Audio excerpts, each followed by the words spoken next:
Halloween is a celebration observed in many countries on the 31st of October, on the eve of All Hallows Day every year. It begins the observance of All Hallowtide, that is dedicated to remembering the dead, including saints, also known as hallows, martyrs, and all the departed. In modern times, it has become a celebration where you dress up in scary costumes, decorate your house, children go door to door to trick or treat, and adults have Halloween parties and get-togethers. With its backdrop of dark nights, costume disguises, and mischief, it has unfortunately seen a number of horrific crimes take place, with some taking advantage of the anonymity and dark settings that this night provides. On Halloween of 2011, 18-year-old Taylor van Diest left her home in Armstrong, British Columbia, dressed as a bloody zombie, with plans to meet friends and enjoy a fun night of trick-or-treating. Her walk took her alongside the railway tracks in the small farming town that she lived in, through a secluded area with no one around. She sent a text to her boyfriend at 6 p.m. whilst still walking on her way to meet them, and sadly, this would be the last message she would ever send.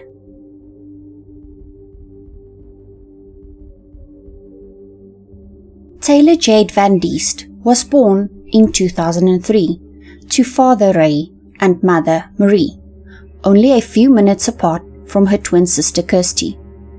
In October 2011, they had just turned 18 and recently graduated from Pleasant Valley Secondary School in their hometown of Armstrong, which was a small rural town in British Columbia. The town's population in 2011 was just under 5,000 residents. Taylor absolutely loved music, and it formed a big part of her life. In her high school years, she was involved with the jazz band, the blues band, and the junior and senior band. She was extremely creative and artistic. She had so many talents. She was beautiful, gifted, witty, loving, and loved by many. Her favorite color was the color purple. Taylor hadn't yet decided on a career choice after graduating, but everyone knew that she would have made them proud no matter what she decided, because she was so hardworking and dedicated. Halloween was Taylor's favorite day of the year.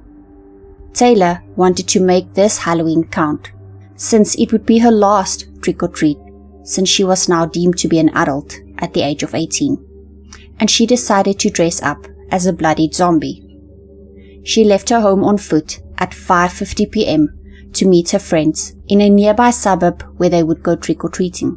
The trail that Taylor took was well known and well traveled by local kids. It was parallel to railroad tracks and near an elementary school, but it was also very secluded.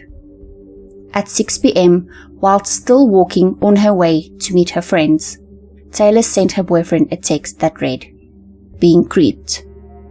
It was the last text message anyone would get from her before she was brutally attacked, hit over the head repeatedly, and strangled. Taylor was left on the ground to die as her attacker ran off into the night. Her friends tried to contact her, but got no response. Alarmed, they drove around looking for Taylor, but couldn't find her. At 7:30 p.m., Kirsty van Diest, Taylor's twin sister, was alerted by some local boys that they had found Taylor's phone while playing near the railroad tracks. Kirsty called Taylor's friends because she knew they were looking for her, and they all went to the area to search together. At 8:45 p.m., they found Taylor face down in a ditch near the railroad tracks, with a metal pipe lying next to her. Taylor was unconscious and barely breathing. Her friends immediately phoned 911 and the authorities, and she was rushed to hospital with her friends and family following close behind.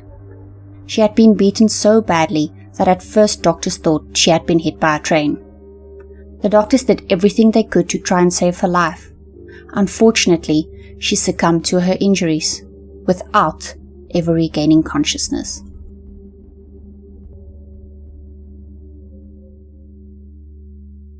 After the death of Taylor van Diest, several pleas were done in the media, asking for any information that might find her killer. 2 local residents came forward, saying that they heard screams at the estimated time of her murder.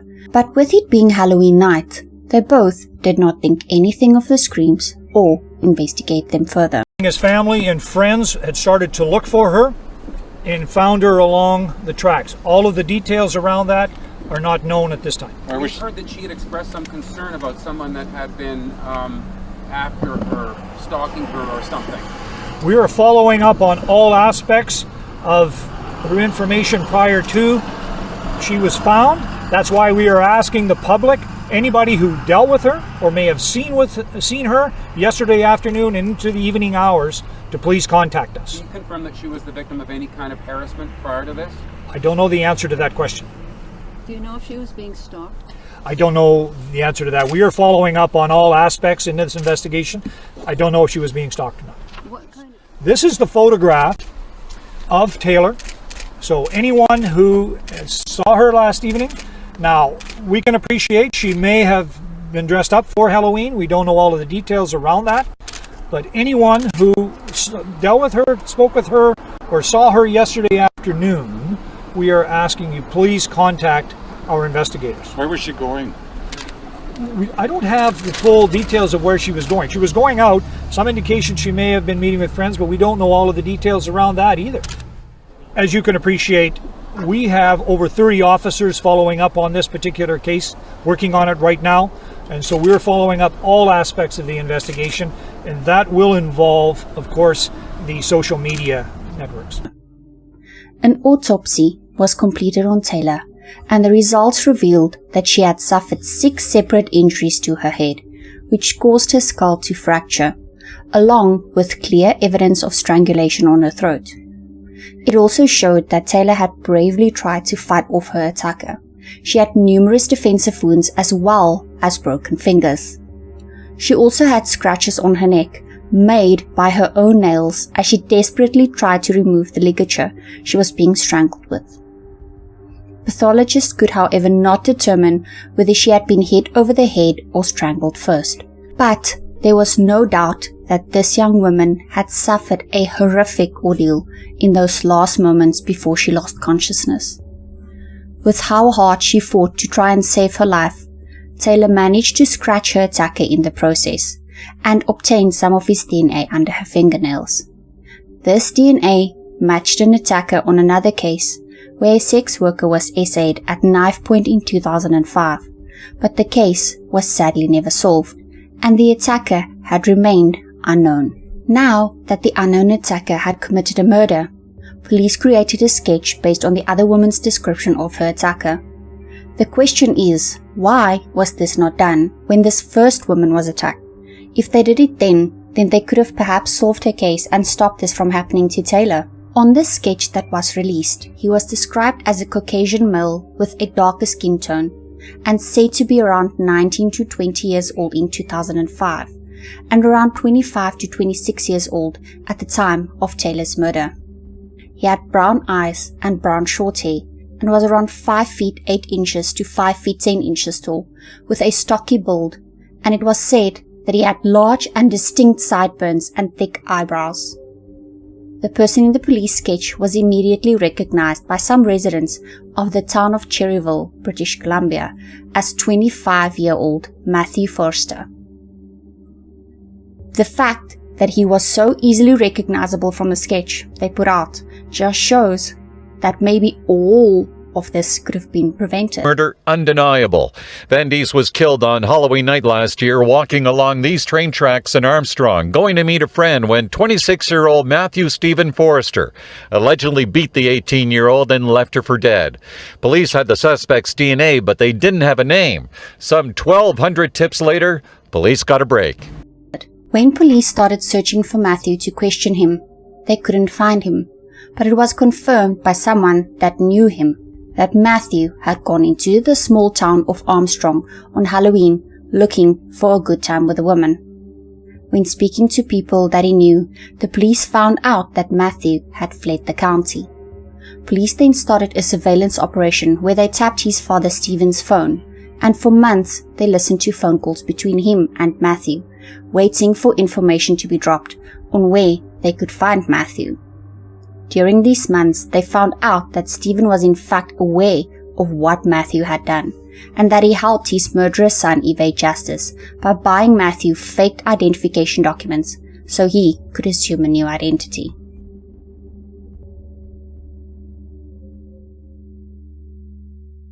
Matthew Forster was arrested on 4 April 2012 in a motel room in Ontario, where he was living under his new identity and working at a factory.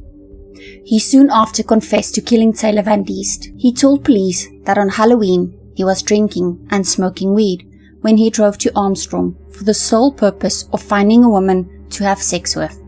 He claimed that he was looking for consensual sex when he chanced upon Taylor, but she refused his advances and he pushed her down and she hit her head. Can someone please explain to me how a conversation like that goes? You're driving in your car, looking to go and have a good time with someone. You see a random person in a bloody zombie costume, nonetheless, and then say, "Hey, I want to get jiggy with you." I mean, why would she say yes in the first place? And then, when she refuses to get it on with you, you push her down to the ground like a child on the playground when you don't get your way. What is wrong with people? After admitting that he pushed her and she hit her head, he also admitted to beating Taylor with a metal flashlight and strangling her with a shoelace. He then fled from the scene and disposed of the flashlight and shoelace in Vernon on his way home.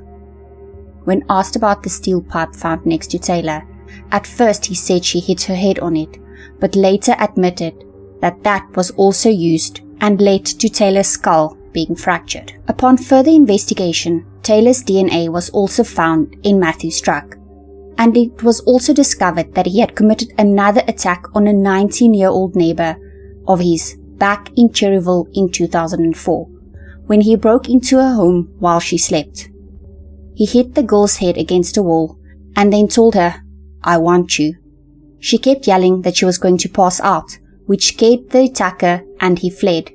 He was wearing a mask, but the girl identified him as one of her brother's friends, Matthew Forster. He was called in for questioning, but his father provided an alibi, and nothing further happened on the case.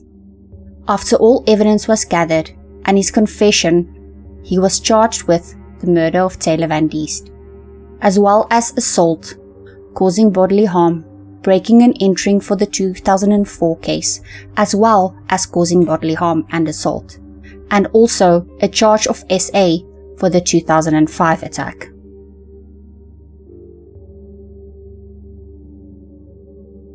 Forster began today at the Kelowna courthouse, with the Crown setting out to prove that he killed Taylor van Diest on Halloween night in 2011. The court heard that she was found with head trauma and 3 ligature marks along her neck. Taylor's mom says that she will be sitting here throughout the proceedings, even though it is difficult. It's pretty hard to have to relive what we went through October of 2011, and it's always in our minds, of course, but to have it just sort of brought forth in your face like that, it's very difficult. It's re-traumatizing. The trial is expected to last for 3 weeks. Matthew Forster was 28 years old by the time that the case went to trial, in March of 2014, at the British Columbia Supreme Court in Kelowna. The prosecution claimed that he had followed Taylor down onto the secluded track and attacked her with the intention of SAing her. And when she fought back and screamed, he hit her over the head with a heavy object to keep her quiet. His defense claimed that he was hoping for consensual sex. However, when she resisted, he pushed her to the ground so he could then take advantage of her, and she hit her head on a steel pipe that was already there, which caused the biggest of her injuries. However, Matthew had admitted to being responsible for Taylor's injuries, and this left the judge telling the jury that the question for them was whether Matthew's actions amounted to first-degree murder or manslaughter. And in May 2014, he was found guilty of first-degree murder, which in Canada carries a mandatory life sentence with no chance of parole for a minimum of 25 years. Her dad, Ray, said that hearing what his daughter had to go through was extremely painful and said, I would rather have gone through that than her. I would rather have been there and not her. After his conviction, Marie, Taylor's mom, said the fact that he chose not to speak speaks volumes in how cowardly, dysfunctional, and deviant this individual is. In first degree, some pretty teary jurors as well, some smiling jurors. I think they basically have felt the emotions that we have felt throughout, and we thank them all very much for that. When the judge asked for no emotional outbursts, was that so difficult for you? We're not outrageously loud people to begin with, so yeah, we held it till we got outside the courtroom. But this is good. Gratifying day today. The wait was difficult, but worth it. Can you describe how you feel? Obviously, this is the best you could hope for, but it doesn't bring back. We'll never bring her back, but at least now no other girl will meet the same fate that she met, and yeah, we're just happy that that animal is going to be off the streets for a very long time. Yes. Not long enough for me, but it'll suffice for now. What now? I think we try to carry on with life with a different sense of normal. It's something we're just going to have to recreate our lives and do the best we can. You surprised the verdict took overnight and into the next day? Yes and no. We were hoping for a quick verdict, but obviously they were thorough and thoughtful, and yeah. Did you sleep much last night? No. No, we didn't sleep. Does this make any difference to your healing process at all? Not really, no. Not really. It's going to be a very long time. I don't think a person ever heals completely from something like this. There's never closure. Yeah, because we'll never have Taylor back. So. Any thoughts, Kirsty? I'm really happy with the verdict. Yeah. When they said guilty, it was just like Ian was keeping in contact with us when the jury was going to come back, and when we got that text message, like, I think everyone's hearts just dropped, and we were just, the anxiety was through the roof, but at least we got the best outcome we could have gotten under the circumstances.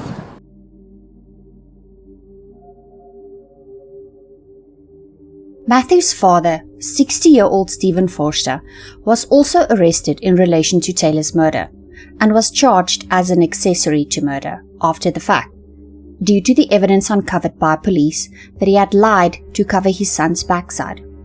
During his trial, it was revealed that in the 3 months after the murder, he left his job, paid money for a driver's license, social insurance number, and bank card for his son, and lied to police by telling them that his son was away, working on oil rigs, when in truth he was hiding out in Ontario.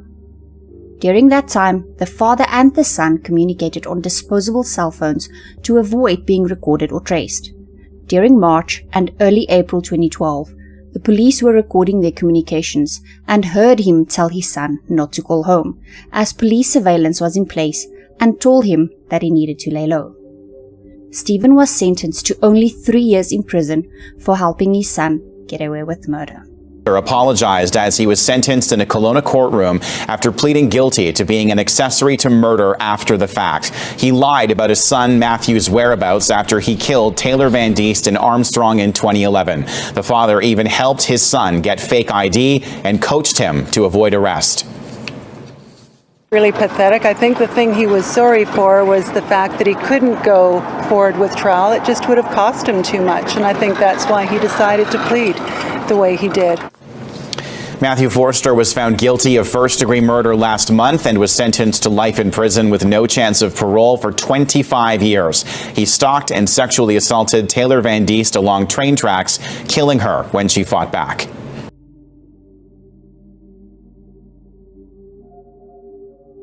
Matthew appealed his sentencing and maintained that at most he was only culpable of manslaughter and not first-degree murder, as he was trying to have consensual sex with Taylor with no intent to harm anyone. His lawyers also said that Matthew had not pleaded guilty to first-degree murder, but to the charge of second-degree murder. Within his appeal, his lawyers argued that the judge in his trial had instructed the jury to decide on first-degree murder or manslaughter. They also said that the interpretation of Taylor van Diest's last text messages and her use of the term being creeped was incorrect. Further issues raised were that the jury was not informed that the disposal of a shoelace and flashlight by Matthew did not have any bearing on whether he was guilty of murder or manslaughter. In March 2017, a new trial was granted based on Matthew's latest appeal. For the Van Diest family, a second trial meant reliving the brutal death of Taylor all over again, when they thought that she had finally gotten the justice that she deserved. Marie Van Diest told the CBC News, "It's like a nightmare case of déjà vu. We are back at square one." Due to Matthew already pleading guilty to second-degree murder, and his appeal being granted, his charges were amended to that of second-degree murder, and the trial for resentencing started on 4 June 2018. Taylor's mom recounted the last night she saw her daughter alive in a statement saying, "Whenever they go out, I tell them I love them and to be safe. Little did I know October 31st, 2011 would be the last time I said this to Taylor. The hardest thing I have ever had to do as a mother was to tell her twin sister Kirsty that Taylor is gone. There will always remain an empty chair where Taylor should have sat. This has created a gaping wound within me, and this sentencing is merely an act of adding salt to the wound." Matthew's defense lawyer said, at the time of the incident, Matthew was under the influence of drugs and alcohol, and that he had consumed vodka, beer, mushrooms, and weed earlier that day. And all his criminal activity during his past had been fueled by drugs and alcohol. He stated, "When one first looks at this case, the first impression one has is that this is probably one of the worst cases one has seen. When one sits down with Matthew, there are many mitigating factors. He's motivated to change. He does not want to be that person.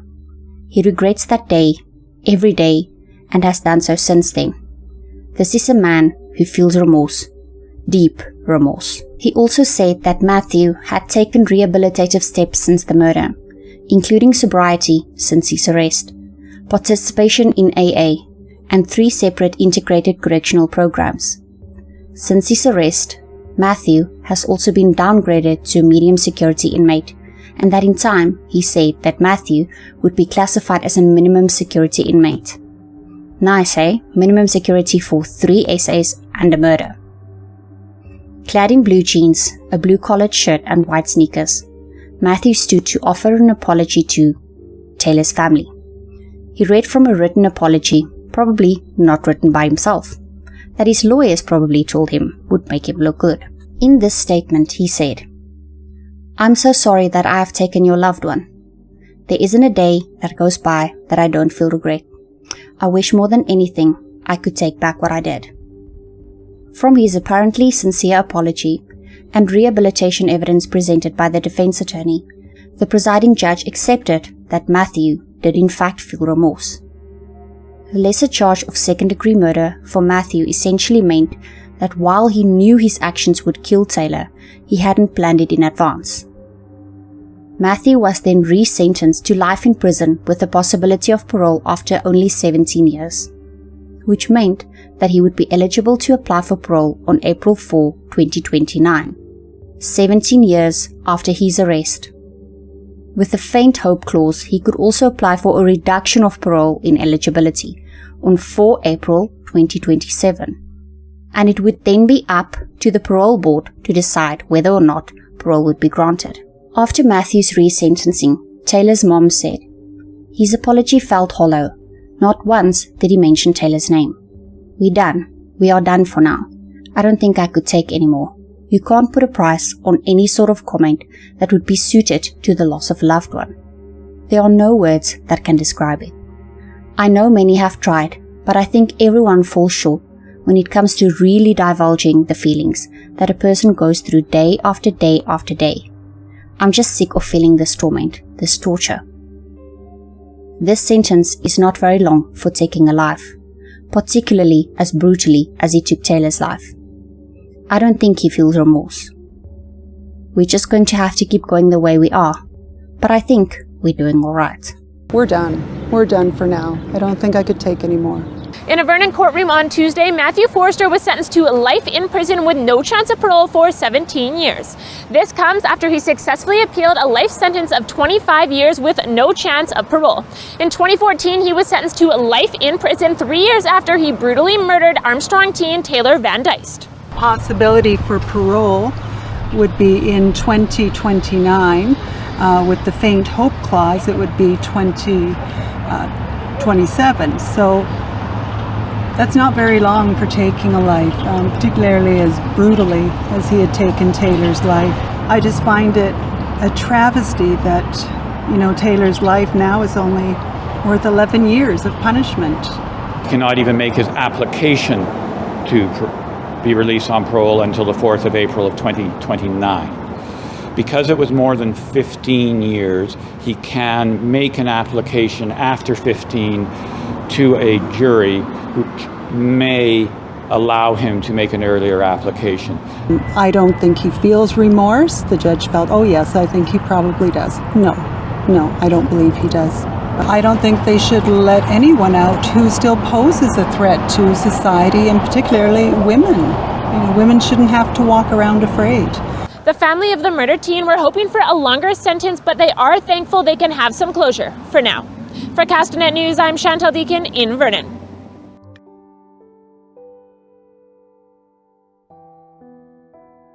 A little bit of good has come from this tragedy. In 2013, the Taylor Jade van Diest Memorial Trail was opened.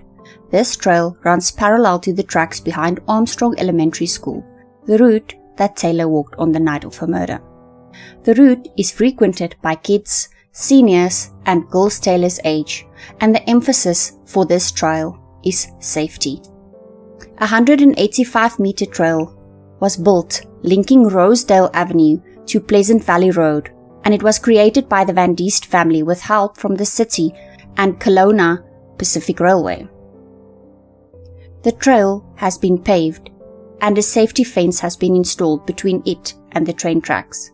The trail is adorned with figurines, and at the halfway point there is a gazebo with benches where one can sit and look at a photo collage of Taylor. Flowers, including roses, which were Taylor's favorite, line the scenic walkway. It's been 11 years since Taylor's murder, and there hasn't been another murder in the city of Armstrong. That is it for the case today. I hope you enjoyed it. I hope you have yourself a wonderful Halloween. Please don't forget to like and subscribe. It's a free way that you can help me out. Until next time, stay safe out there. Bye.